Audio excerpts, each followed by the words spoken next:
This is I Like That Story, a Prairie Christmas episode 19. I Can't Wait. This A Prairie Christmas episode of I Like That Story is brought to you by Evolution Consulting, nationwide consulting for style, speaking, and stage.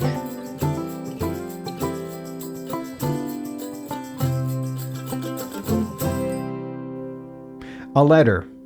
Dear Jeff, my kids wonder why I'm never in a hurry to open Christmas gifts. If the question is, should we open our gifts now or after dinner, I always say after dinner. A lesson I learned when I was 10, a story I call I Can't Wait. It was a Thanksgiving tradition in my family to draw names for Christmas. Everybody drew one name to buy one gift, and that year luck was with me because Uncle Steve got mine.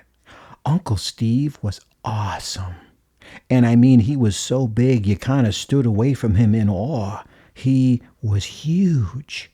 I saw pictures of him from when he served in Vietnam, arms like cannons. But he loved kids. He and Aunt Judy didn't have any, so he brought me off to the side to ask me a favor. "Hey, Chris," he said, getting down on one knee, looking around to make sure we were alone. "Your aunt and I are supposed to buy another Christmas present for a nephew on the other side of the family. He's about your age. If you don't mind, maybe you could go shopping with us and buy the gifts for both you and him. It'll be our little secret." I grinned. Yeah, this was the best idea I ever heard. So on Saturday morning before Christmas, they picked me up and we got to work. The first stop was the VFW family Christmas party. Uncle Steve was active in the chapter, and I was invited to join in. They served pop as much as I wanted, and Santa was there. I got a football. And cookies, and we got a bag of candy to bring home. We'll keep the candy a secret. No need telling your brothers. I told you he was awesome. Next stop, the mall, so I could select a present for myself and for another boy I didn't know. But I was having a hard time. You see, I had found the perfect gift for me, but it was more than $10, way more, almost $25. Our family had strict limits on the amount allowed. My uncle came up with a solution on the spot.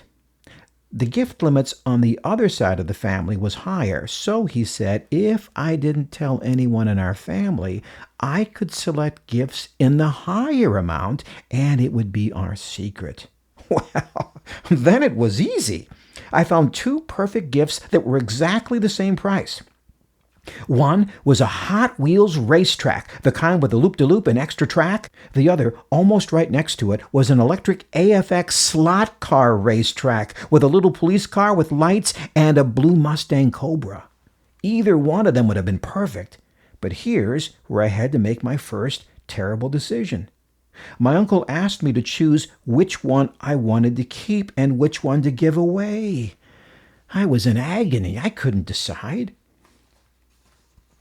I remember sitting between Uncle Steve and Aunt Judy and driving through neighborhoods looking at Christmas lights. This time alone, in the front seat, without any older brothers bossing me around. How could it get any better? And then, are you kidding me? Uncle Steve actually drove into a McDonald's restaurant for supper. I had never been to one. It was heaven. As we pulled in front of the house, Uncle Steve hit me with another terrible dilemma. "Since you chose the Hot Wheels track, do you want to take it with you now?" "Sure." He leaned over and gave me a serious look. "Now, Chris, you realize that will mean no gift for you at the Christmas party. Are you sure?" Well, yeah, but I'd still have a whole week to play with it, right? And besides, it would drive me crazy waiting. So I grabbed the present and went in the house. It had been one of the best days of my life. Until Christmas. At the family Christmas party, my error slowly began to dawn on me. As cousins and aunts and uncles arrived, the area under the tree began to fill with brightly colored packages. The kids began to get excited, and I realized that there were none for me. I had mine. I tried to talk myself into a good mood. After all, I'd been having fun with it all week. I was the lucky one here, but still. Grandpa took his spot in the Santa seat for the gift exchange. But first, another one of my favorite traditions, waiting to see where Grandpa would stop. You see, every Christmas, my grandpa would read the Christmas story from the Bible. He loved it so much, he had a hard time stopping.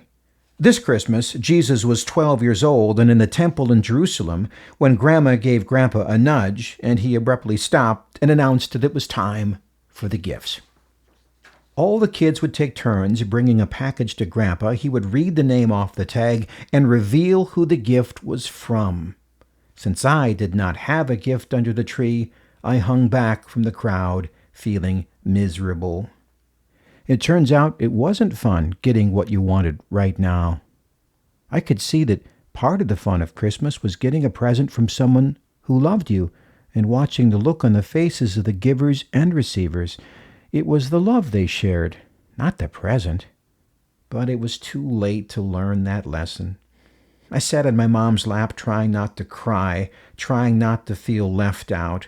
I buried my head in her lap, trying not to be a baby about the whole thing. Then Grandpa called out, "Well, look, there's one more gift. Well, Chris, it looks like it's for you." It was an AFX slot car racetrack. To Chris, from Uncle Steve and Aunt Judy. So now, whenever somebody asks, "Do you want to open presents now or do you want to wait?" I always wait.